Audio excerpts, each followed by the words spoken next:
1950 Hallicrafters. Push-button, 7-inch black and white electrostatic television. Resurrection for the first presidential debates. Assuming they're going to happen in a couple weeks, I'm just starting to get things together for this resurrection.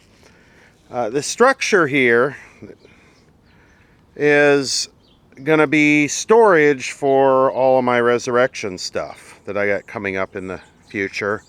And when I say future, I mean next several years. Construction buddy, got all this lumber, and so I'm putting it together. I'm building a level floor here. I know it doesn't look like much. I'm about halfway into just the floor part of it. But it is level. It's square and it's level. And it should be flood proof, hopefully. Anyway, why did I pick this for a resurrection? Well, it's small, it's light, and it should be fairly easy. I've been pretty tied up getting this building together. Once I get this building finished, things should definitely be freed up for me, and I should have much better storage and access to resurrection sets, desert resurrection sets. This is a Hallicrafters model 506. And just a little bit of research I've done on this thing. And these are not really my forte, like the color stuff and the late 60s, early 70s, is this was the bargain budget basement bottom dwelling cheeseoid set. This is, I guess, one step above that 3-inch Pilot TV that everybody loves so much, that's made out of cardboard. And this is push button tuning, and we're going to get into the circuitry on this thing, but this is so crappy. It uses a 6C4, which is a tuner tube for the high voltage generator. Imagine using a tuner tube as a horizontal output in a regular TV. That's what this is. That's how cheesy this is. So hopefully everything holds together with the debates. Nothing changes. If you're not into that, I always have fun with them, of course. Then just skip the video or skip over that part of the video. But the goal of this video is to resurrect this with the minimum required, get this to work, and then just watch the debates on it. The Trump versus Biden debate. Maybe they'll allow RFK. That would be cool. Set's in fairly poor condition. It's pre-stripped if you wanted to refinish it. Looks like it's got one knob missing or been replaced. This thing doesn't use any kind of ballasts or any fancy. This is as basic as could get. There's one thing I did see on the schematic that's interesting, which is that this uses a 0.03 microfarad 6,000 volt capacitor, which those are not widely available. I have them. You could of course make them up, but this thing uses some weird parts, and we're going to get into that. Several months ago we did a Teletone. It was like a stand-up version of this. It's in the same Sam's folder as this set. So this is like dated exactly the same year as the Teletone. This is what it says on the bottom of the cabinet. There is no model number TV71. I don't know what that's about. 1948 maybe? I don't even know if this was made by Hallicrafters. Anyway, I want to pull this thing out and we'll start with a visual analysis of what's going on. It's not in great shape, is it? Well, it is a model 506, which is the same as a 505. At least it's the same schematic. It has a Zenith speaker in it, which, if I'm not mistaken, that is probably the speaker out of that AM/FM transistor set they made. I forget what they call it, the symphonic. It's along the lines of a transoceanic, but it's AM FM only. Here's a look at the chassis, and this thing has already had a bunch of work done on it that could end up being for the good or for the bad. Somebody has already paralleled the selenium diode with a silicon diode, or I should say paralleled the selenium rectifier with a silicon diode. Someone, I think, added this fuse. They've already jumpered the fuse with a wire. I don't know if that's factory. I'll have to take a look at the... It might be, because it looks like one side of the line cord goes to it and it's broken. So the fuse holder is broken. Man, look at all those trimmer capacitors. What kind of volume discount were they getting on those?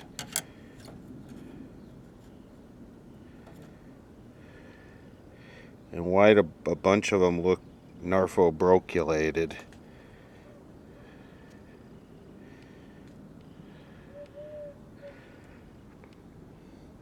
One of the big question marks with these sets is always the condition of the CRT. You can't really test the emissions on these because the phosphor burns off first. We could probably look at that and get an idea of the hours on it. Let's look at the bottom. Well, somebody's been here.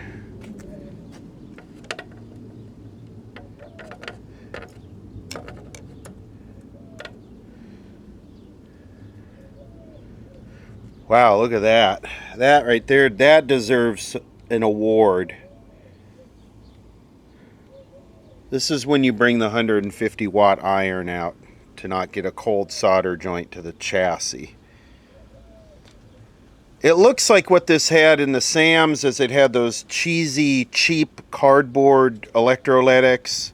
It doesn't have the electrolytic cans that go through the chassis like every other quality TV. It had those cheap ones that they used in All American 5 radios, those real just discount ones with the rivet. And this is interesting here, what they came up with. So these are 0.1 at 4,000 volts, and the spec is 0.03 at 6,000 volts, which that's what I was bringing up. But there's also some 500. Supposed to be some 500 picofarad. Oh, there they are right there. 500 picofarad at 6,000 volt. These are the horizontal. These are the vertical plate coupling. So I wonder what the condition of these. This has been replaced. Look at this. Look at that solder joint right there. It's hard to see, the sun's not on it. Wow, this thing's had a lot of work.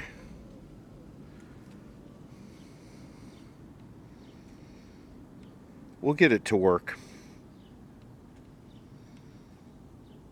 Got to watch the debates. Whole country's at a race to the bottom right now anyway. Might as well watch the race to the bottom in live time. I should say the whole country is in a race to the bottom.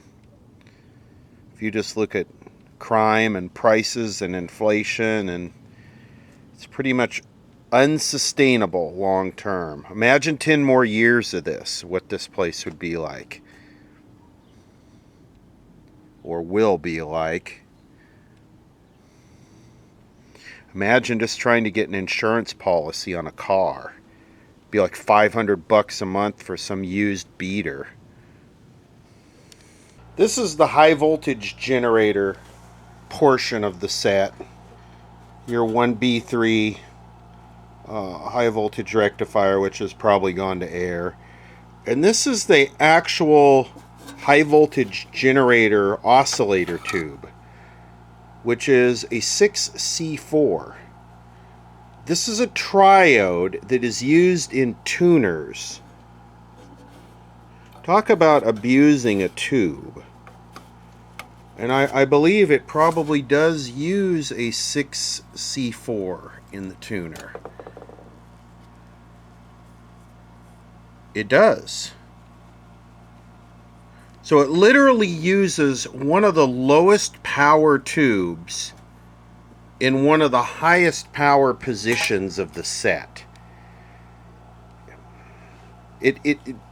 This isn't like an air core high voltage transformer. It's not a flyback, but it's just because it's not generating horizontal sweep in this type of set. It's just generating high voltage. So it's just like a standalone high voltage generator. We should probably check this. I'm sure this is probably gone to air. If those yellow high voltage capacitors had not been replaced underneath, this is what I was going to use. 0.5 at 10 kilovolts. I was going to use 2 of those.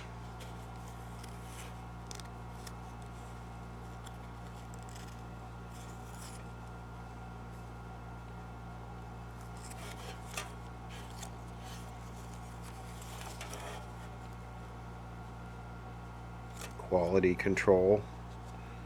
What quality?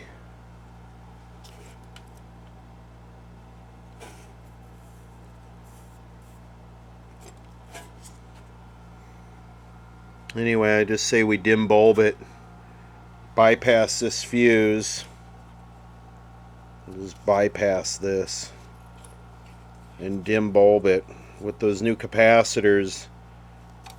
And this thing bypassed, it should have a nice robust high B plus. Bypass it like that. Someone had already, look at this.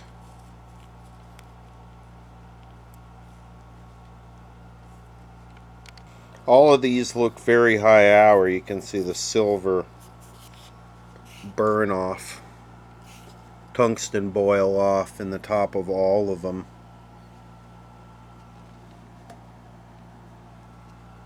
Just because it was the Corvair of TV sets didn't mean it didn't last a long time.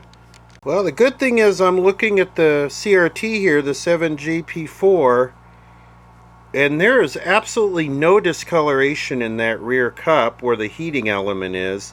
This tube looks new. I mean, like, new.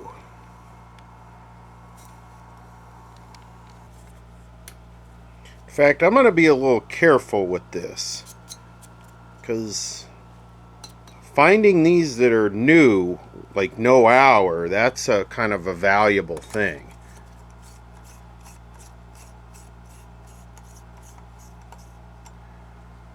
Oh, try that again. I forgot to plug in the dim bulb tester.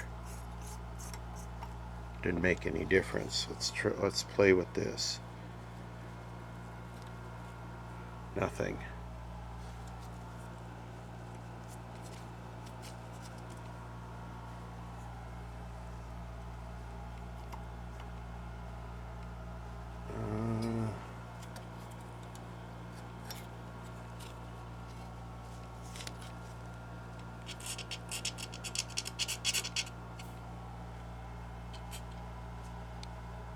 Let's do this.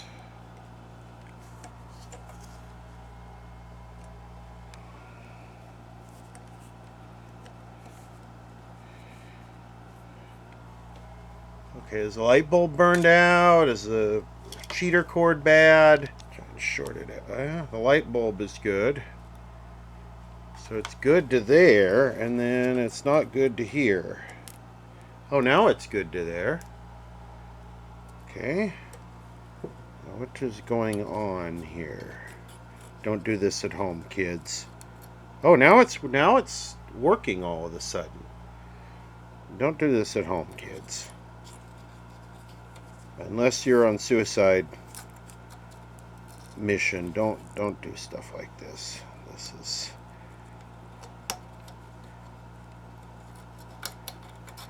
is not approved by the ADL. Safety. Okay, just stay. Alright, let's see what happens. I definitely don't want to hurt this tube. I think I'm going to have to go up to a little bit bigger bulb. I think that's a 60. I'm going to go up to a 150.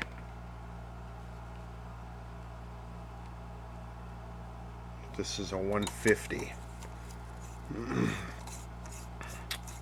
It's a stoplight bulb, stop signal, traffic signal.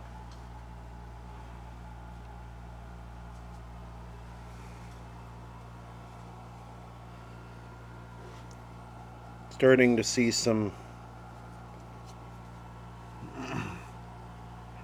It's getting brighter.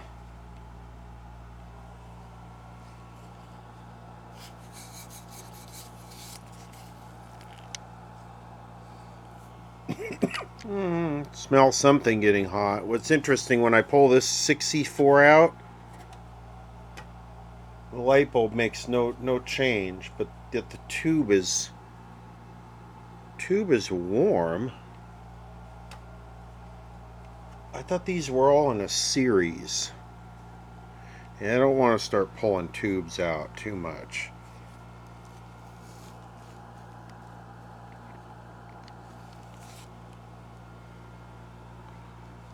Well, it's a little bit troubling that I don't see anything glowing in the CRT, except I see the other tubes glowing, and if I pull the CRT out, everything goes dark.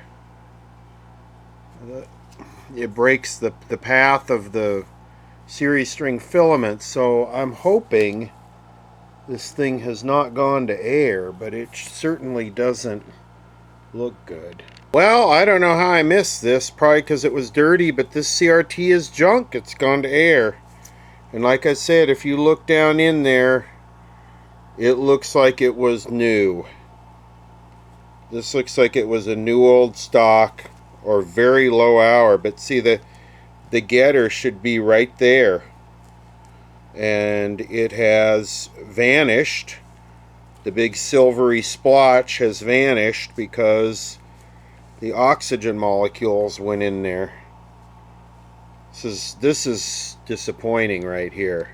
So again, I know it's kind of hard to see, but there's no discoloration on that rear cup. So what happens is, on a series string set, when it gets air in it, because the filament doesn't heat up or can't heat up, the resistance just stays low. Now if this was a parallel set, it would blow the filament open. But in a series, because as the filament heats up, the resistance goes up. So because it can't heat up because it's got air in it, the resistance just stays low, and it just in effect bypasses itself. Yeah, if this was a parallel transformer set, it would just blow that filament open. Wow. This is like really depressing. But yep, it's gone to air. These things, you can't really tell if they've gone to air too much, because that's the getter down there, and it's flashed onto the bottom of the envelope underneath the base. I mean, it definitely doesn't look white, but I can't tell. I think I'll test this one and the 6C4. Well, this is I believe it's okay if it goes into diodes, okay.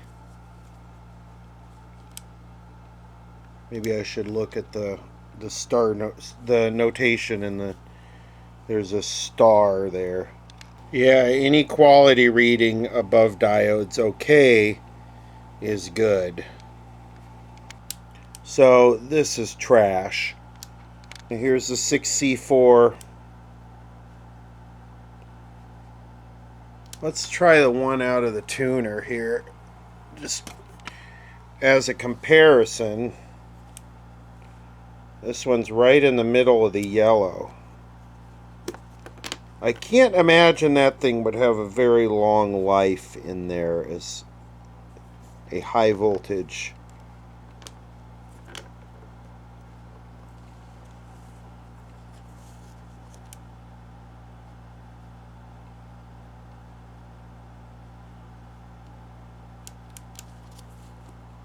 Okay, I'm being an idiot and sticking it in the wrong hole. So yeah, that one is a little bit stronger.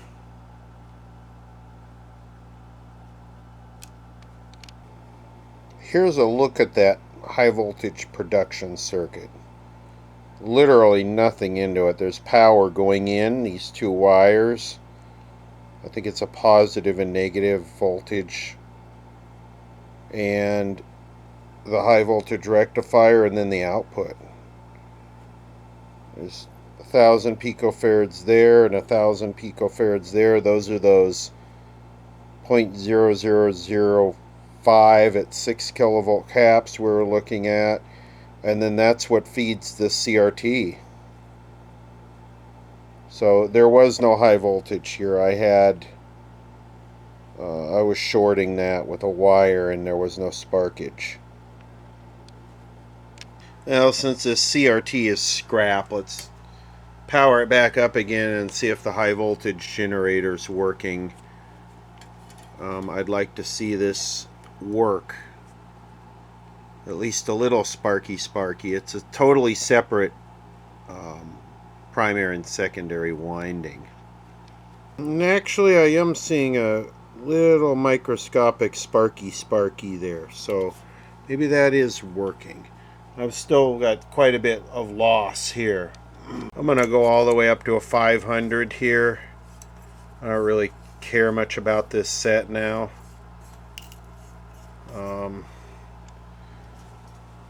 It's been recapped probably in the 70s or something. So I mean, if it blows up, it's no loss. It's already the kind of the best part is already bad. I'll find another CRT for the resurrection, but it's pretty disappointing. Let's see if we...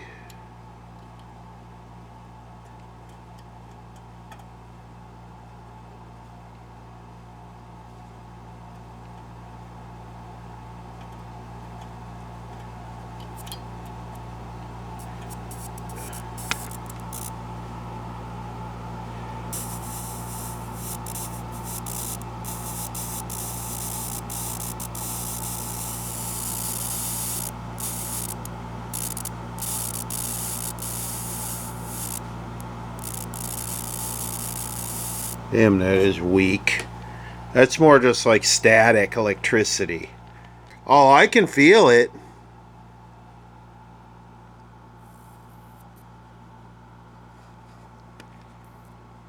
Oh, hell yeah. Damn. The room now smells like burning flesh.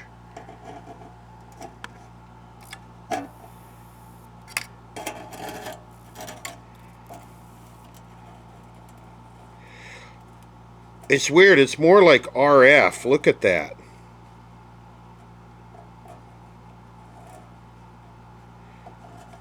Those are just neon bulbs. Why doesn't the broken one glow? Look at that.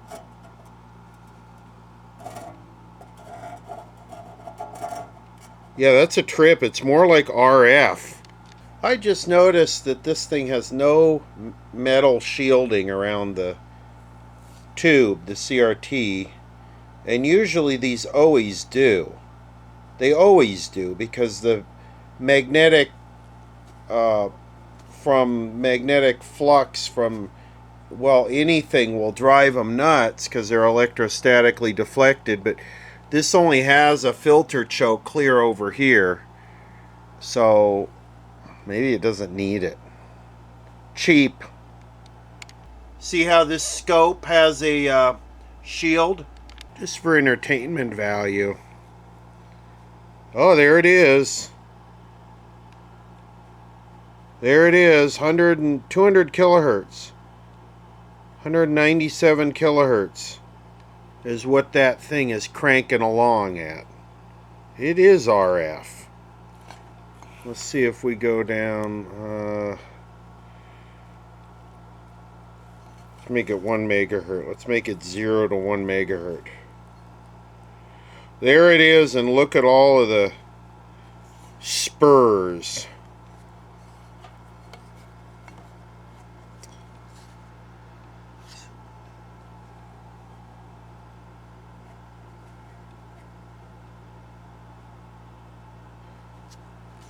I'll turn the set off.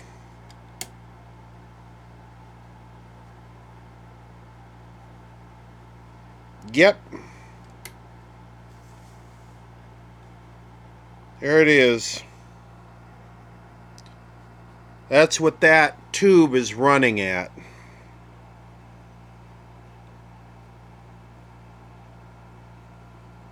Unless that's an upper spur.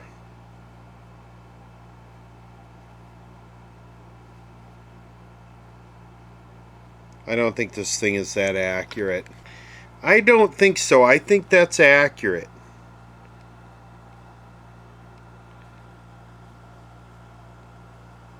What I keep doing is I keep moving the bandwidth down.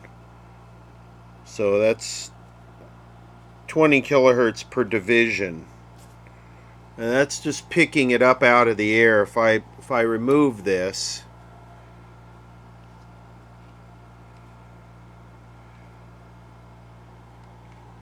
you see it.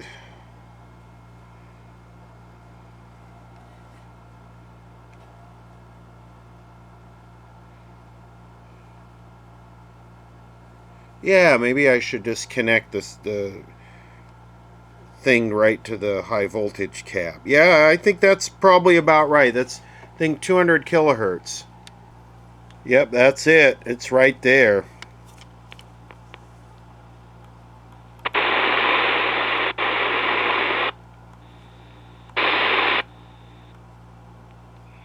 Yep.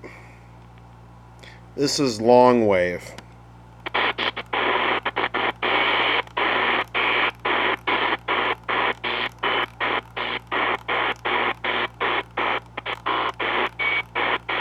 We could also just put a scope on it. That would be too intelligent, huh? The significance of how fast this thing is running is that you couldn't really just change that tube with a high voltage silicon rectifier diode.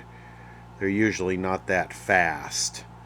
So we're getting off to a little bit of a rough start here with the bad tube. I guess I got to find one of those first. We got a different 7JP4 here. I don't know if this one's any good. It had a couple of the pins broken off and I fixed them. So here we go. Let's power this up. Oh, we can immediately see a difference there.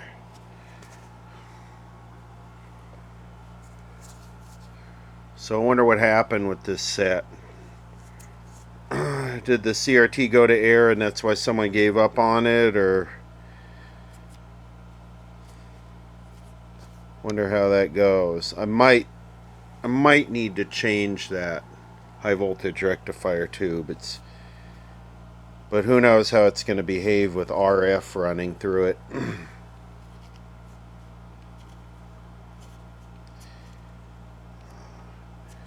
Find out where the brightness is. Brightness is right there.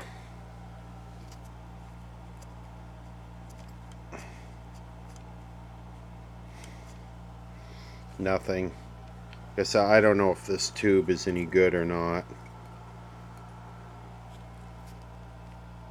Turn the light off. Yeah, sorry, there's air conditioning noise in the background. A little window bangers banging away. I'm inside because I'm putting that building together. I don't have my outside workspace right now, but that's going to get a whole lot better. Okay, we got nothing here.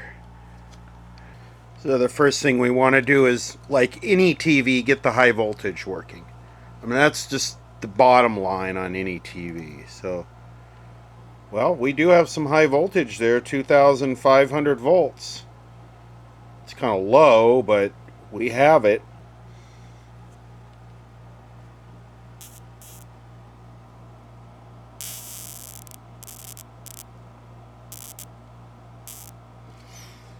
So I mean, it's low, but we do have it. That could be due to leaky capacitors or that bad weak tube.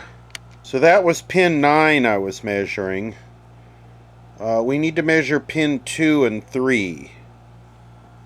I believe that's these two right here.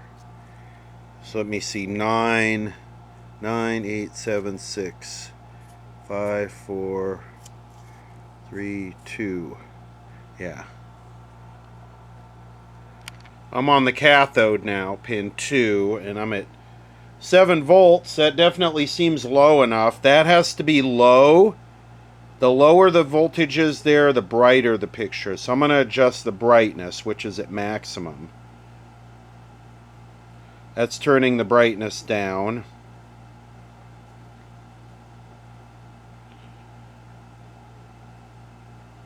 So you have 16 volts to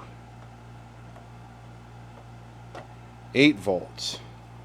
I'm not really sure of the range on this tube. That doesn't seem like a whole bunch for a regular like color CRT or whatever, but okay, let's check the other pins. Okay, here's pin 3. It's just at 2 volts, 2.6. It's interesting. Well, they have pin 2 at 110 volts. Like I said, I thought that was a little bit low, but low will just turn it on even harder. And pin 3 at 2.3 volts, which it's at 2.6. And then the rest of them are all do not measure. But why is pin 2 so low, and does that really matter? Well, there's the brightness control, and that's what connects to the cathode. So for that to be that low, it could very well be that that 0.1 capacitor is shorted and dumping that voltage off the ground right here, because the other side is connected to, this side right here is connected to a B plus rail. So I guess we need to check this B plus rail. We need to check this voltage right here on the brightness control. Well, I have 113, 114 volts at that point, so I would say that that 0.1 right there is damn near shorted. Right here is the 470, so let's see what we got on the other side of the 470. 92 volts? Why was I measuring it so damn low? Unless I wasn't... Maybe I wasn't making a good connection, so... Looks like the capacitor is a little leaky, but not really bad. This is looking at the other side of the capacitor, and adjusting the pot from one side to the other makes no difference. So that's like not leaky. Can you believe those would not be leaky? Well, now I'm getting, on the cathode, I'm getting brightness all the way down 91, brightness all the way up 26. I guess I just wasn't making good contact, or the ground was crusty or something, but that's all irrelevant, because when the cathode is pulled low, when the voltage on the cathode is low, the brightness is high. So, and I'm not getting anything here when I turn this at all. So I'm going to have to condemn this tube also. I mean, the only way I have to really test these things is look at the voltages on the pins. You know, I'm going to have to substitute with a known good tube and see what happens. But I would think with 2000 volts we should see something. Okay, here's 7JP4 number 3. This one is an RCA. It has a little bit of a getter left down here. Right there. All of these that are bad are going to go straight in the bin. I'm going to take the break them right here and keep the socket. But you know, there's no reason to keep these. No one's ever going to rebuild them.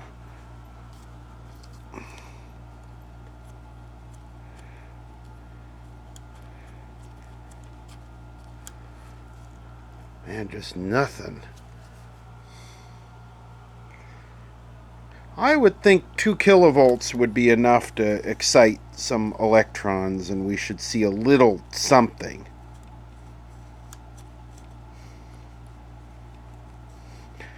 And there's no focus magnet, there's no deflection yoke, there's no ion trap, there's nothing here that could, if the voltages are right, it should produce something. Unless, of course, it's just pulled completely off. The deflection plates got it pulled completely off the thing where we can't see it, but I couldn't believe that. I can hear some high-pitched squealing. Here's the next one. This one is lighting up. This one has the shield on it.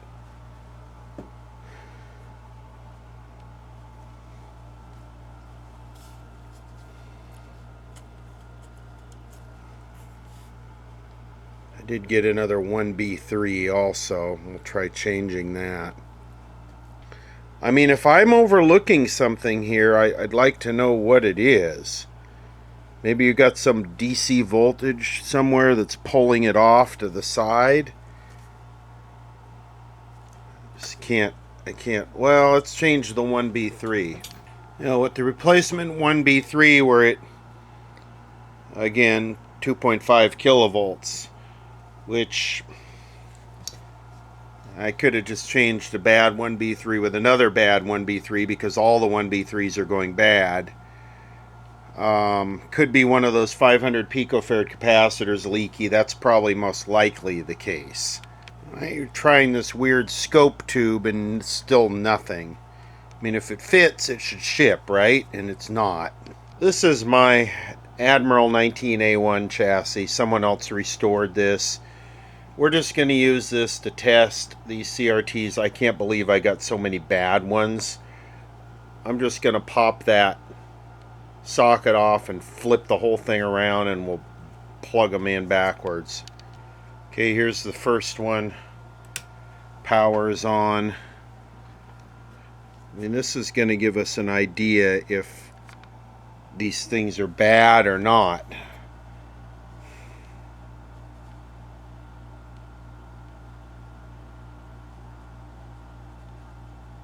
Well, that's interesting. Maybe the...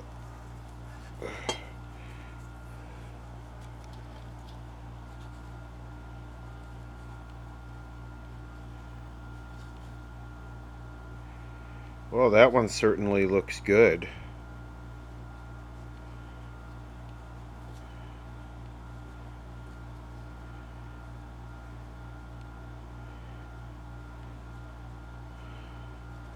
So it's definitely not the CRT, something with the set.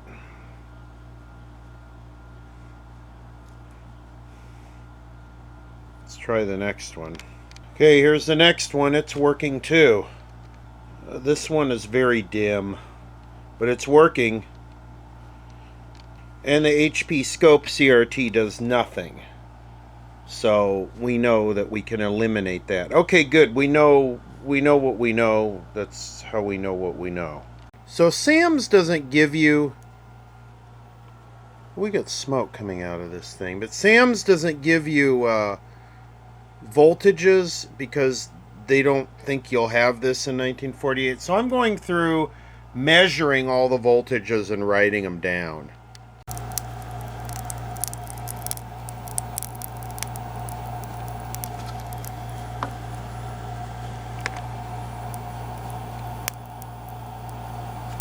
Sizzle pony crackle play. I think the problem there is this had gotten bent up and it was grounding out on the can. Anyway, diversion. At least I got the moisture out of it. Now that I got the smoking issue cleared up, I got it hooked up to the DirecTV box. And let's take a look at the actual image on the CRTs, because just the brightness is not necessarily, a bright raster doesn't necessarily mean they're good. I mean, this is a horrible picture. This is going to be horrible to watch those debates on. Okay, well, this one works. Looks pretty atrocious, but it works. Like horrible. Well, this one's definitely much better. It's kind of like how much brightness can you give it and not just have it completely blow out. This is the one with the metal shield. And this is the one I soldered the pins on. I guess it's okay. Crappy. Just about got the frame for the building done here. And again, this is pretty much just an outdoor shed that's going to be used to store Resurrection Desert Find sets. And this was wood that somebody gave me.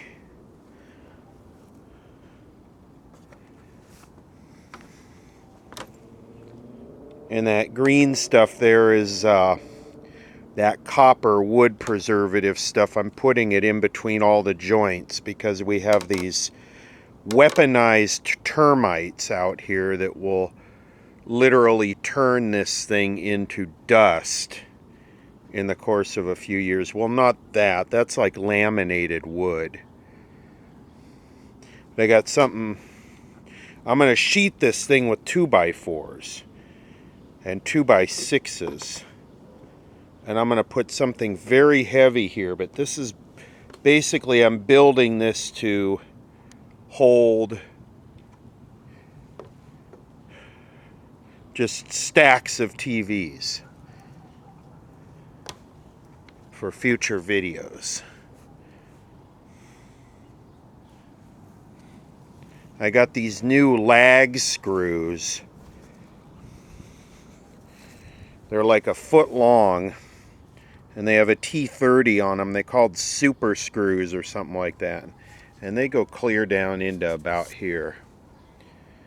So this is perfectly level, and it's built to the land. Well, what's interesting is this looks nothing like this. They're showing, see that little flat thing right there? They're showing that as the 500 picofarad, and there's two of them in parallel here. They're showing those as the 500 picofarad, these big things. And I'm looking at this, and this one's not even connected.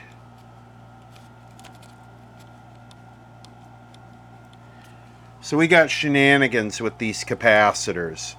I probably need to sort that out first. The other issue is two of those are like inside this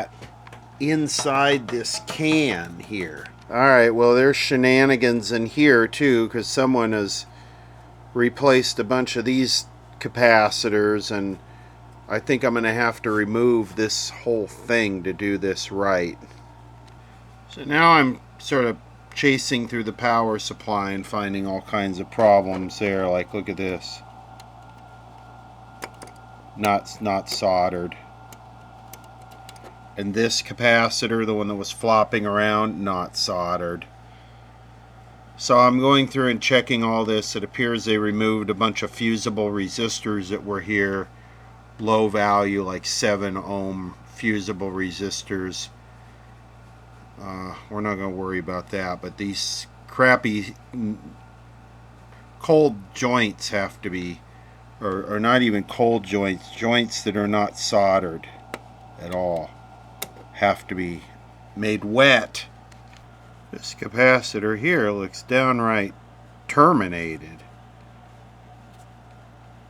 We should test that and see if there's anything there.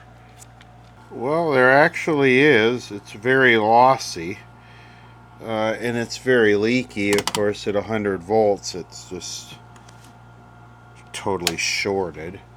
But it's not open, even with the side blown out of it. Now on this one, it's a 5,000 or 6,000 volt capacitor. I can only go up to 450 volts. So I'm not getting any leakage on this one. But because I'm getting such a good eye opening, I tend to think that maybe it's okay. It's reading kind of high. It should be down here. So it's like doubled in value. Now I'm going through just spot checking these high value resistors, and here's a 4.7 meg that's totally wide open. Nobody home here. I had to take it out of circuit to prove it. This thing's a basket case. And that resistor that was open is that right there, R90, that supplies the bias from the high voltage to one of the two plates. And that could very well be why we weren't getting an image, because if I believe the offset between the two plates is the centering of the picture. So if the offset was massive, the picture would just be completely pulled off all the way to one side and we'd never see it. Look at this here. Green, blue, yellow, so 560K. I guess this one went open, so they just paralleled it with this one. I changed that resistor and think I got all the capacitors soldered back in. So let's power it up and see what happens. Check out how this 6C4 flares out when you power it up cold. Watch this thing.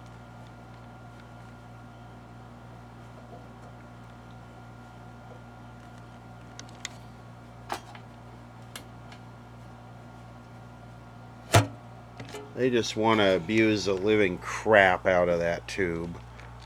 So on the working set on the Admiral, these are the voltages I had. So basically I had the full, almost the full thing on 7, 8, 9, 10, 11. And on this set I'm about 2,000 on each one, except number 7. I'm sorry, except number 8. Number 8 is 700 volts, and the rest of them are like 2,000 to 2,500. So we got to take a look at why is 7 so low. I'm sorry, why is 8 so low? Okay, well, that's what this resistor feeds, and this resistor is now getting hot, so this capacitor has to be shorted. So I can hear the cap changers screaming at the internet, or getting ready to post, "You must change all the wax capacitors before you do anything else, because the wax capacitors are going to destroy the universe." Meanwhile, the Saudis are dropping the petrodollar, like for real. I mean, that's the real threat, not leaky capacitors in an old crappy TV. I got that capacitor out of circuit, and that voltage now is up with the rest of them, and the rest of them, the whole thing went up from 2.5 to 3.4. So this was definitely loading it down. So these capacitors definitely got to go. Well, let's see if we get a raster now. We're not going to get deflection on one of the plates, because the deflection comes through the capacitor. And I just want to sort of see something from the CRT, and then I can call it a day. Oh, there we go.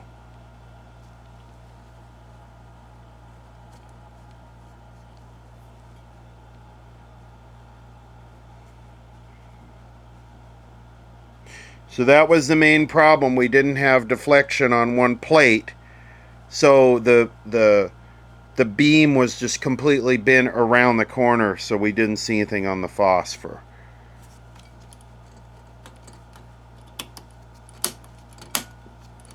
Wow, I actually think I see some tuner activity there.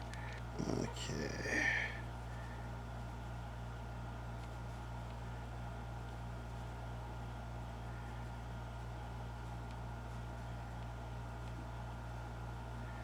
Turning the knobs on the back.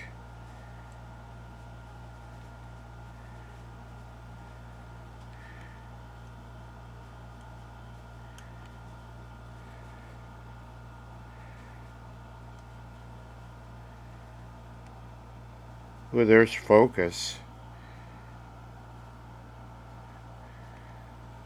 Okay.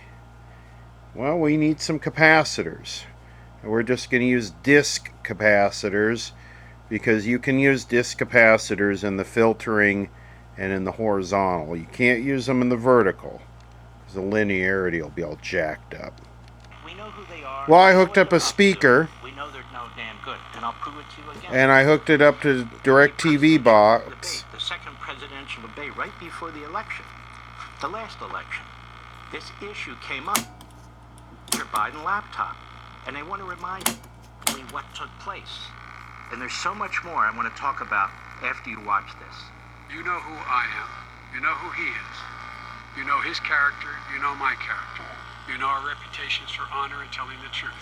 Yes. I am anxious to have this race. I am anxious to see this take place. Yes. I am character of the country is on the ballot. Our character is on the ballot. Look at us closely. Let me ask you follow.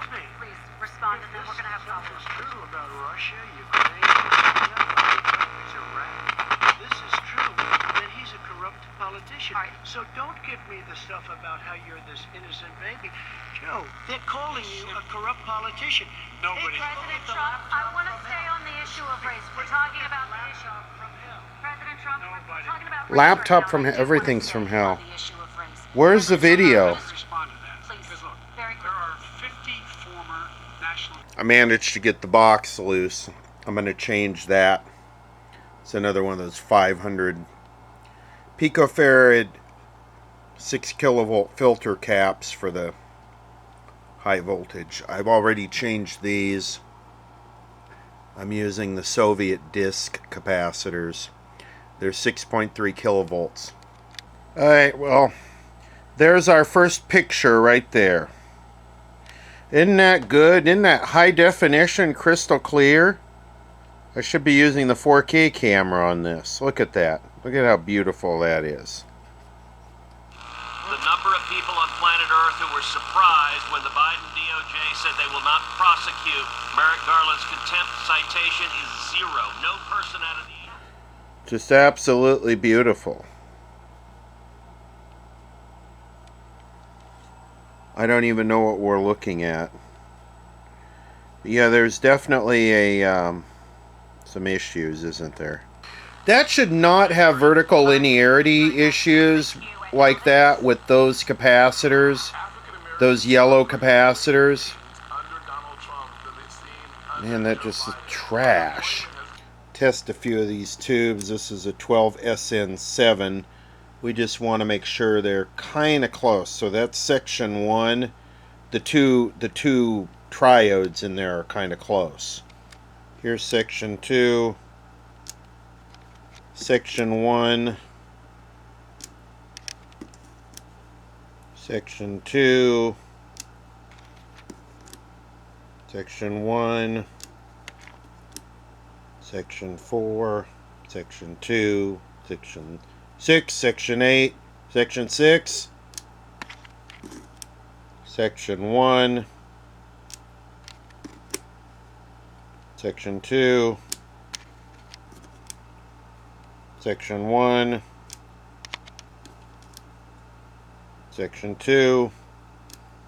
So obviously it's not the deflection tubes causing the bad linearity, the lines spaced way out at the top and scrunched together at the bottom. So I guess we got to look for resistors and capacitors.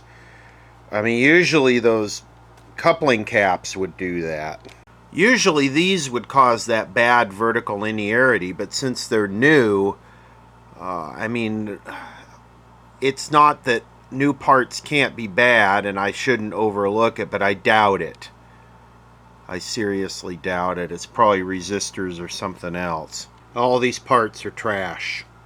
They're all trash. They're all these 100K resistors. One of them measures 120. The other one measures 250. I'm looking at the horizontal right now. I was thinking the horizontal speed might be off. And see these two big resistors right here? They look like white violet. So what is that? 973? White, violet, orange. Anyway, those are in place. See right here, L1 or L2 and L3. This does not have those coils, or else that they were removed and these two resistors were installed. Maybe that's yellow, violet, orange, which would be 47K. That's what happens when you look at it under low CRI light. See that? That's low CRI light. And that looks like white to me. But you change to high CRI light, it looks like yellow. So I think those are 47K. It's looking at the horizontal, and I don't know what all that trash is in there.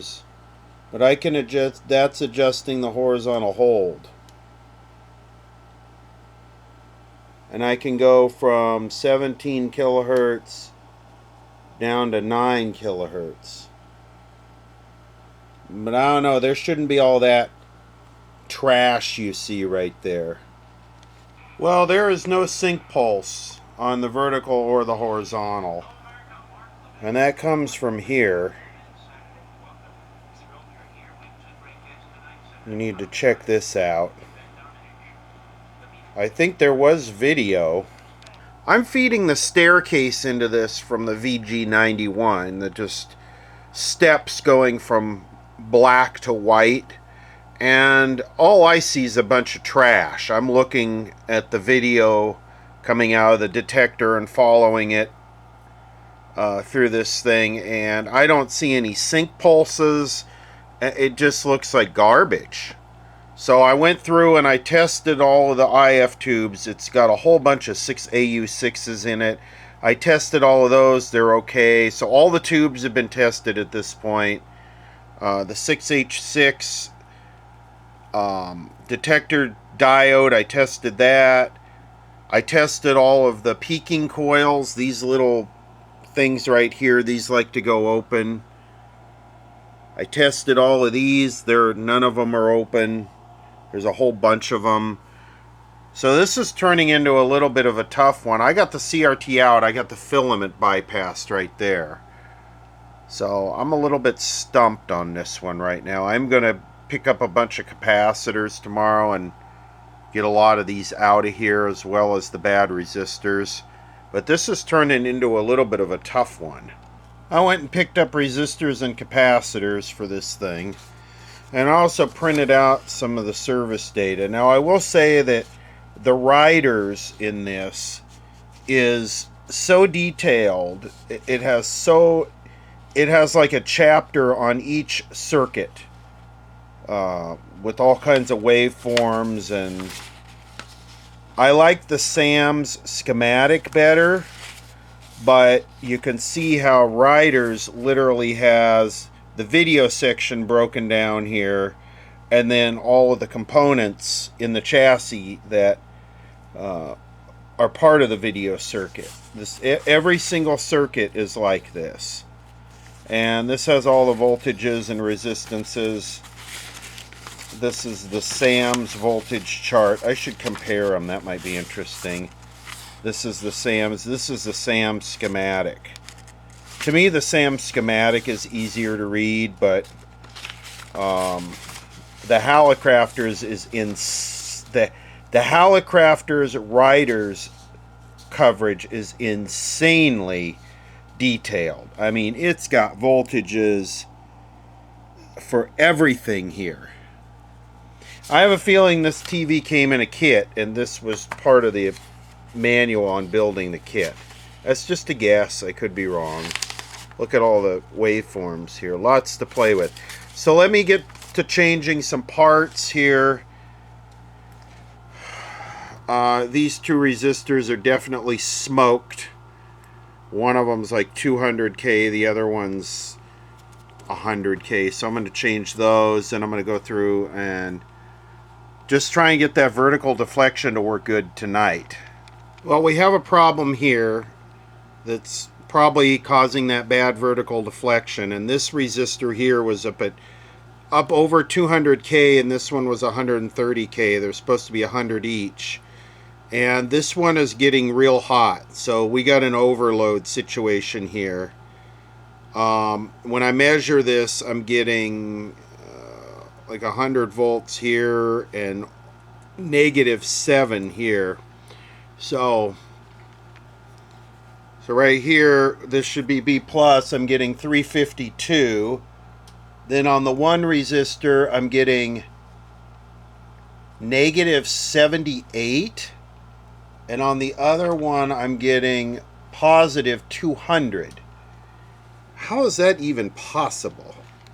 And yeah, this resistor is getting red hot.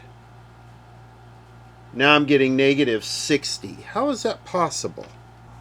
So the one connected to pin 5,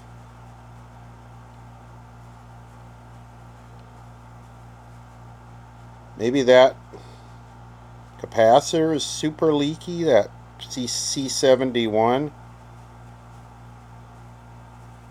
putting too much of a positive voltage on pin 4. Okay, it was the capacitors. What I did is I put one in series with this one, and I put one in series with this one just to get the DC off. And now on this resistor I have 161 volts. On the other resistor I have 166 volts.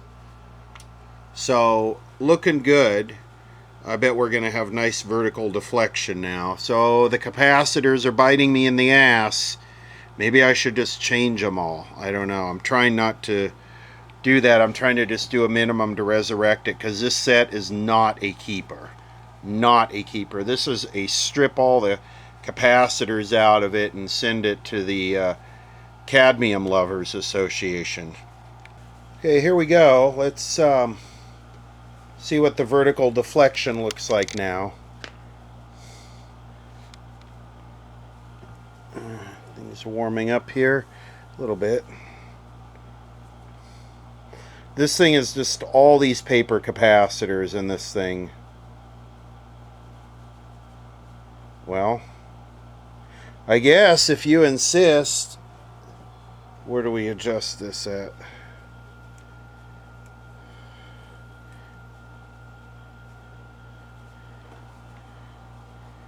Okay.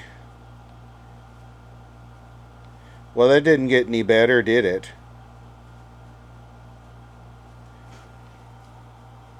In fact, that's horrible.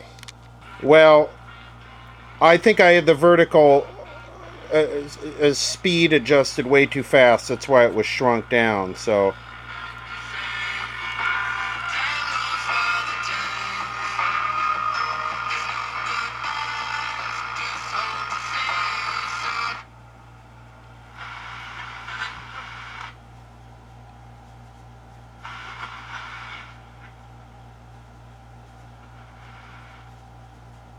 it's like being an FM radio.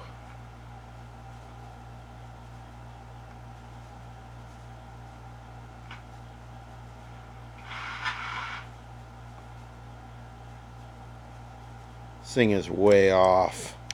Okay, here we go. We're seeing our first image right now.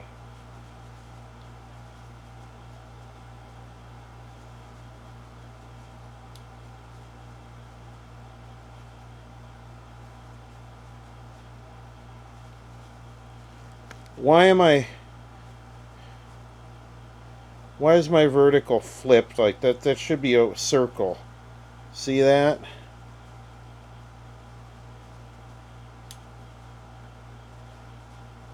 I think maybe I'm running still way too fast. So there's where I am. And that's very dim. And it looks like the vertical frequency is way off, because I can't. Seems like there should be one more step.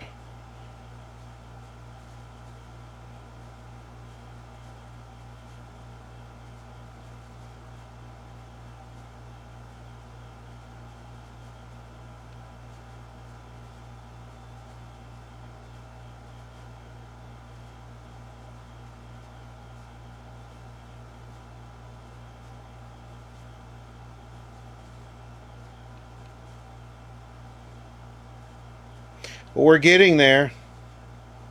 Let's hook it up to the DirecTV real quick. I think we are just about there. Once we get this vertical issue sorted out, I think we're just about there. This CRT is very dim. So with this, I'm hauling ass at 119 hertz. And I can't slow it down enough.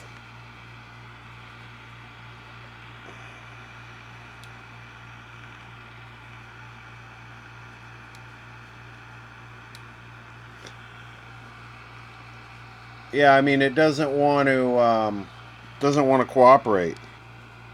Horizontal is right on.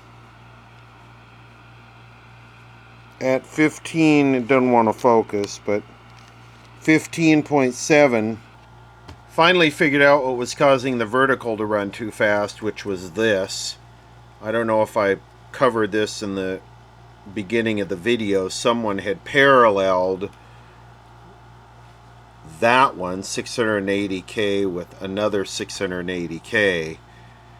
And once I changed the capacitors, the leakage went down and the tube was conducting less, so the voltage went up.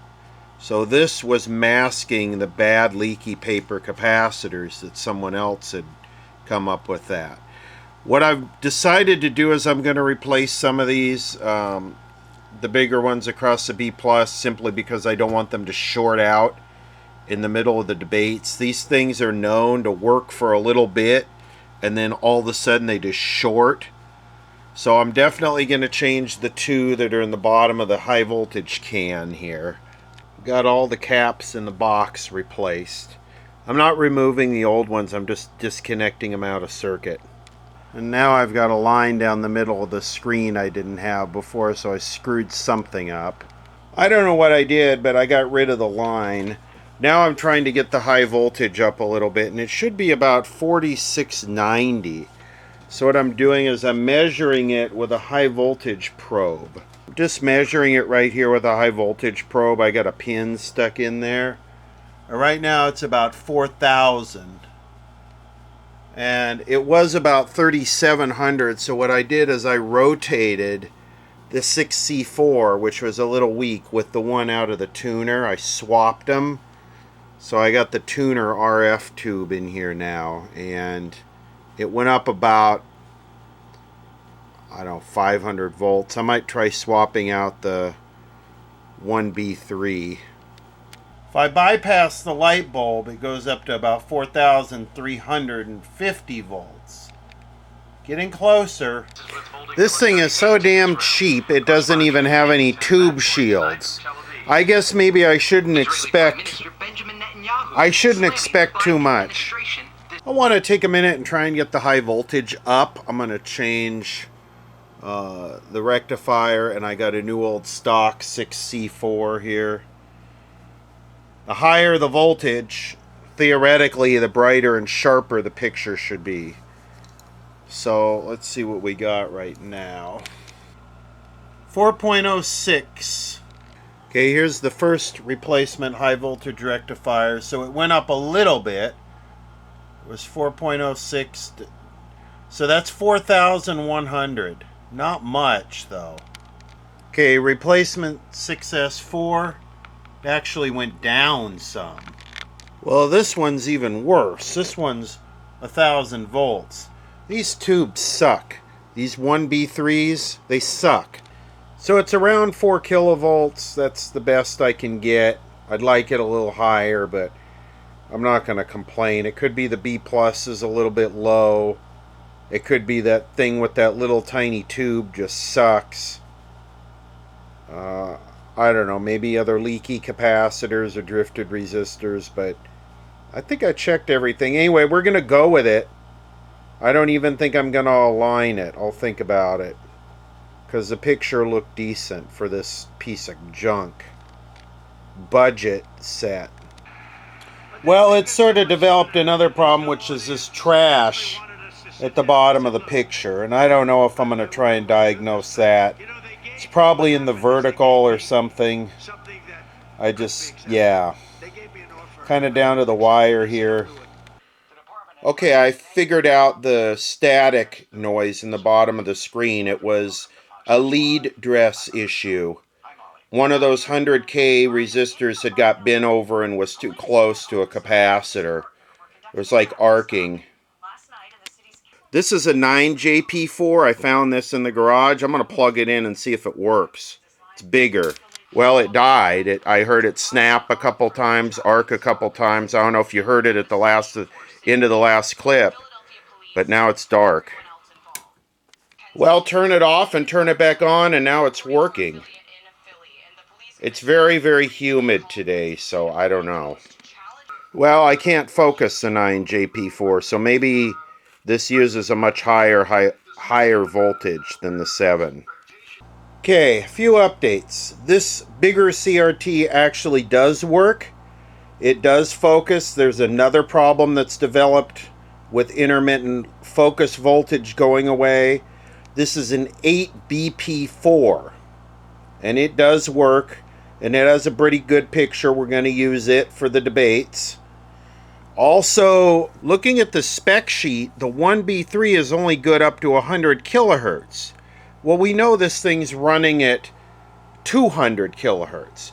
So what I did, just to try it, I think this is a 1C11, a Soviet high voltage rectifier tube. I made an adapter.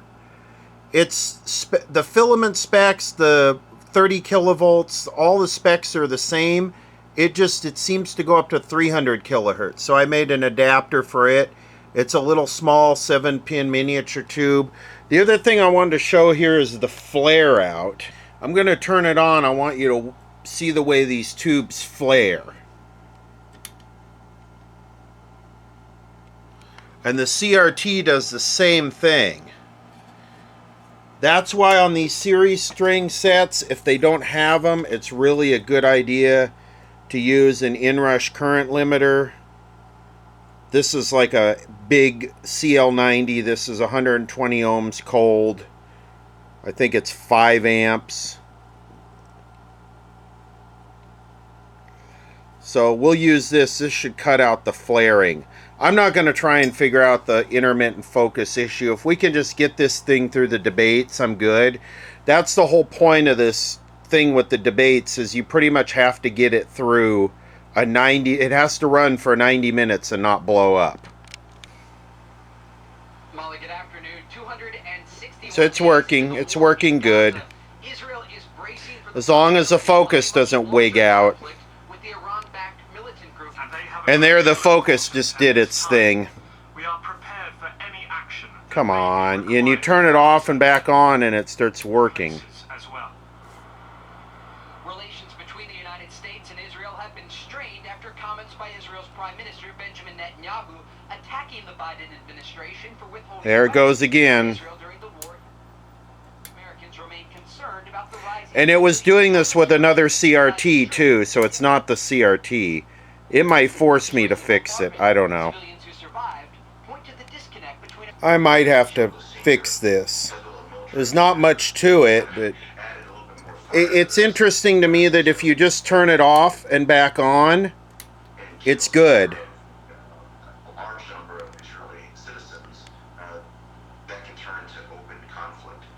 What is this, a resistor going open, a capacitor shorting? What is this? Maybe that capacitor? I forgot to scope the high voltage generator, and here it is, and it is running at 207 kilohertz. So double what the spec sheet for the 1B3 says is the maximum frequency. So yeah, this is the little 1C11 with the adapter socket I built. It's a little Soviet tube. You can buy these super cheap. Okay, let's pause for a second. The objective of this video, and I did these 4 years ago just kind of as a fun thing, was to take an old Left 4 Dead set and just do the minimum to resurrect it and get it to work and watch the presidential debates on it. And sort of the idea here is that it has to run through the 90-minute debates. And I would show clips of it working, kind of highlights of the debate throughout the 90 minutes, you know, and that we got this thing to work. And it's a fun, just sort of a fun thing that I enjoyed doing. Well, CNN, who's hosting the debates, did something a little bit different that's never been done before. They basically came out and said, and they sent out cease and desist letters, that the debate is going to be copywritten and that no clips can be used. It can't be live streamed by commentators and no one can show it and commentate on it. Now that has always been allowed with these type of, politicians and public figures. Fair use has always been allowed of their videos. That's why I generally like to use it, because something like the NFL has a very strict copyright. If you show 10 seconds of an NFL game, even if it's on an old set like this, you'll get scrubbed. It's just the copyright is that hard. So I don't know what we're going to be able to do with this. Now, even our local stations have purchased copyright license to this from CNN. So, like our local CBS, ABC, NBC will be showing the debates, but they're paying CNN for the copyright licensing to do that. Well, today is Wednesday, the day before the debate, and it looks like it's still a go. And which I'm a little bit surprised, but hey, AI and Alexa say there's not going to be an election anyway, so we'll just leave it with that. I might just post a couple clips to YouTube. I think I'm going to try and post the whole thing unedited to Rumble, my Rumble channel, and we'll just see what happens. I'm going to just record the whole thing in a very, very, very compressed format. I am going to use the 7JP4, and I'm just going to record the whole thing. So here it is set up the day before, and let's see what happens. Let's see if the TV makes it. Let's see which one of the three fails first. Which one of the two candidates or the TV. Let's see what holds up. And sponsored by Adderall. But he needs to really, really... Well, we're 5 minutes away, and this is like a boxing match or a car race. You're looking to see who crashes. Hopefully the TV makes it through the full 90 minutes. And yeah, we'll see what kind of clips we can get in here and what happens. Probably be more people watching this than just about anything, maybe ever, by the time all the clips get out on social. It'll be all right. The economy collapsed. There were no jobs. Unemployment rate rose to 15%. It was terrible. And so what we had to do was try to put things back together again. And that's exactly what we began to do. We created 15,000. Wow, he sounds horrible. It's not the TV. He sounds weak. Wow. There's more to be done. There's more to be done. Working class people are still in trouble.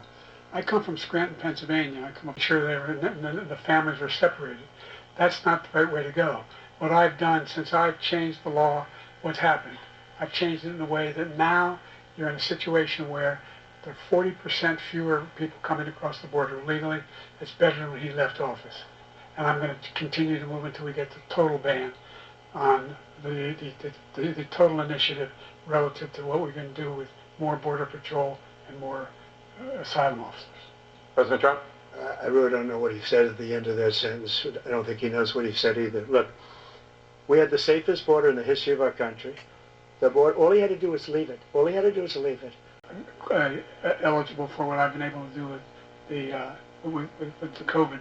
Excuse me, with dealing with everything we have to do with. Look, if we finally beat Medicare. Thank you, President Biden. President Trump? Well, he's right. He did beat Medicare. He beat it to death, and he's destroying Medicare because all of these people are coming in. They're putting them on Medicare. They're putting them on Social Security. They're going to... It is now time for the candidates to deliver their closing statements as predetermined by a coin toss. We're going to begin with you, President Biden. You have 2 minutes. We've made significant progress from the debacle that was left by President Trump in his last term. We find ourselves in a situation where, number one, we have to... We're in a failing nation, but it's not going to be failing anymore. We're going to make it great again. Thank you, former President Trump, President Biden. Stay with us because we have full analysis of this debate. Anderson Cooper and Aaron Burnett.